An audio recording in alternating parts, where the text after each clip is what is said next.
Our next guest is a former colleague of Rob and mine. Great guy, man. Loves basketball. Does a great job of covering it. Especially when he gets it right. There. Oh, I'm sorry. Hey, he's the founder of True Hoop. Our man, Henry Abbott. Henry, what's up, brother? Henry, what's happening? How are you guys? What's going on? Hey, good, man. You gave TV and radio shows plenty of fodder today. Thank you. Yeah, and you heard what I said, and when he's getting it right, because you know how it is when you break news. There's like a million people always trying to tell you you don't have it. Right. Oh, it's right. It's such a hairy game, right? It is. Part of me is like, okay, what would you rather I do? I wasn't even chasing this story, but I learned something, right? I learned something that matters tremendously to NBA fans. Okay, I have two choices. I can write the story, or I can not write the story. You're a reporter. You're going to write it. Absolutely. You're going to write it. No matter what. You know what? People push back all the time. I know. Man, I've had stories rock solid from people, and then you hear other people like, oh, that's not true. I don't know where you got that from or whatever. And you got it. You got it. Right. I've had moments where, quietly someone tells me X, Y, and Z, blah, blah, blah, good to go, run with it, rock solid. I check it out, blah, blah. I report it, and then that same person is on TV being like, "This is outrageous. I don't know. Right, I don't know where that came from." Right. It is amazing. That is the truth, man. And for the people out there, I just want to say this, Chris. And for the people out there, did you hear what he said? Henry said that he got it and he checked it out. He didn't just roll with it.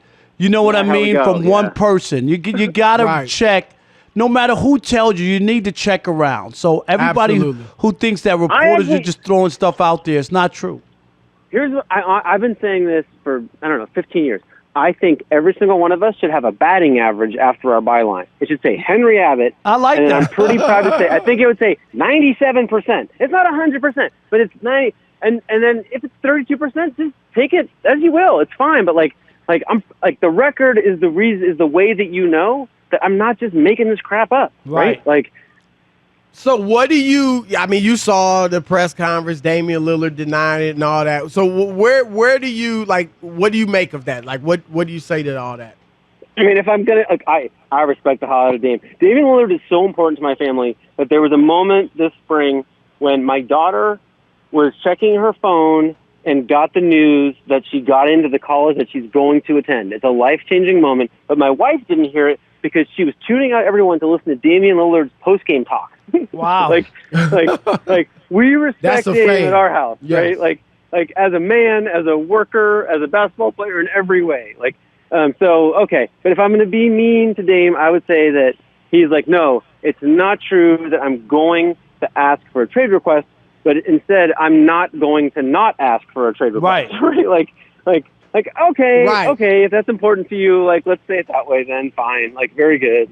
What happened, but, let's see how the next few weeks play out. Because go ahead, Rob. I'm just going to say I'm happy for your daughter going to Southern Connecticut State University. That will be life-changing for her. What if she was really going there? Well, that's my alma mater, so I'm just saying.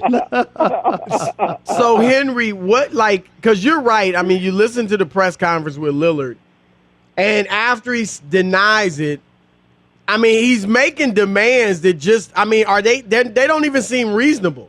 We got to make changes to get better. What can they even do to meet his desires? You know what I'm saying? Realistically, what's out there? So how do you think this thing plays out? Let's say 2 months from now, where is Damian Lillard? Or at least some of the possible places you think? One thing that's a very real possibility is that, right now he's with LeBron and the Space Jam crew, and he's with Team USA, and there have been a lot of players of Dame's caliber who have assembled super teams, right? And he would like to assemble a super team, and they haven't done that, and there are various reasons why, and I'm sure he's walked into Neil Olshey's office 100 times and said, this guy wants to play here, let's get it done, and it hasn't happened, right? That's just life. It might be a little bit because Neil Olshey is particularly attached to the players he drafted, right? This is one of the things I'm hearing is if you could have moved C.J. McCollum for somebody, they didn't because he's a Neil O'Shea guy, right? That's one of the things I've heard. But so now he's saying that basically, like, he's withholding his full endorsement. He's not 100% like, I'll be there fighting to the death with these guys, right? So that is it's not exactly saying to trade me, but it's withholding your services, like Steve Francis, who's drafted by the team in Canada or whatever, right? Like, right. So Vancouver. I think there's like this, like, this is the leverage you have, right? Is the trade demand. He made no commitment to them whatsoever. No commitment. Except when he signed the contract, right? Right. Of course. Well, that's guaranteed cheddar. Of course he's going to make that commitment. Let's go there, Henry. They got this isn't Anthony Davis or James Harden with a year and a half, 2 years left on the deal. This is 4 years left. Right. What do you think the chances are that Neil O'Shea is like, look, Dame, we love you. We're not trading you. I mean, we're not. And what could he do? He'd have to play. Yeah, so this is where I think there's I think he and his camp have cleverly assessed that there's a little bit of extra leverage here, which is Jody Allen. Well, it depends who you ask, but like plenty of people think Jody Allen's going to sell the team soon. Right.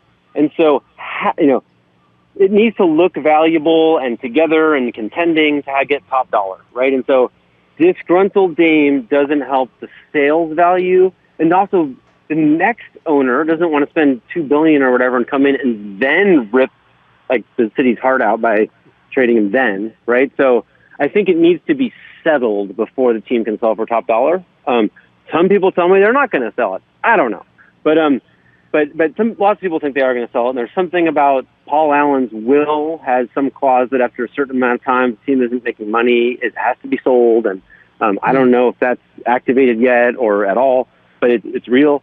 So I think there's a little pressure around the perception of the team, and that's where Dame can turn the screws a little bit. Do you have any idea where he might want to go? I mean, we've heard Knicks, Philadelphia, the Lakers, which seems completely unrealistic. But are you hearing any of that stuff, like where he might want to go? So this is a frustrating position for me to be in. I'm going to try to write a follow-up soon about this question you're asking. I did hear from a great source that there is one team, which is a bummer because it's like, well, which one? I don't know the answer to that. Right. The guesses that I've heard are basically Lakers or Knicks.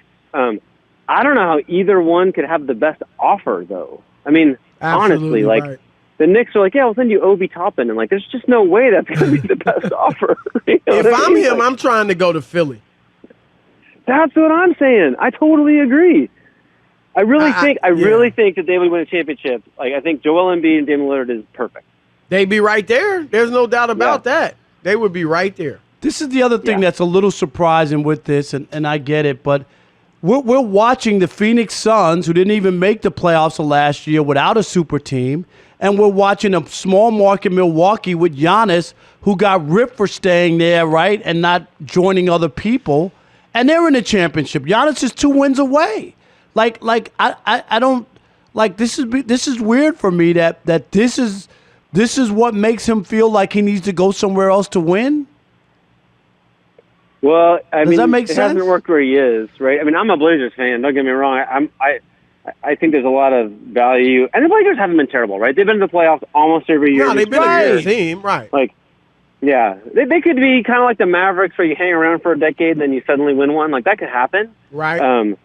But yeah, their defense is terrible, right? And partially it's terrible because of Dame. I hate to say it, but like he's part of the problem there too. And actually, one guy I was on the phone with today was like, oh, you want to pick your coach? Like, in my experience, every time players pick a coach who doesn't make them play defense. Right. Exactly. And I would think that's one thing Chauncey tries to instill. Yeah. I said this earlier, Henry. Chris Paul is seeking to become only the third small player ever to lead his team to a championship. Isaiah Thomas, Steph Curry, Chris Paul. Is Dame, who's 6'2", he's small, is he good enough to lead a team to a championship? Like, be the best player on a championship team? It's very hard to be small and 31. Yes, right? Like, it's a little different thing. when you're 24. Being small isn't quite so crazy. But yeah, this is. I mean, I watch a lot of that guy playing basketball, and it's been taxing on him these last few years, right? Like, he left the bubble with 2 injuries. And this season, when CJ was out, there was a period where he played tons of minutes, and like then he had to take a week off because he was just exhausted, right? Like, I think when you're that small, your 80% effort night is worth nothing, right? You don't have those like stand still, bucket, put back, whatever. Like, you got to work for everything. So yeah, I think it's a real. I mean, if you're Neil O'Shea, I think, or whoever runs the Blazers this time next week, like I think you have to really think about like how is he going to age? Like, it's going to be hard. Yep. All right. Well, Henry, great stuff, man. Great Thanks, job Henry. today. Appreciate it. All right. And thanks, stay on top of this, man. I know you will.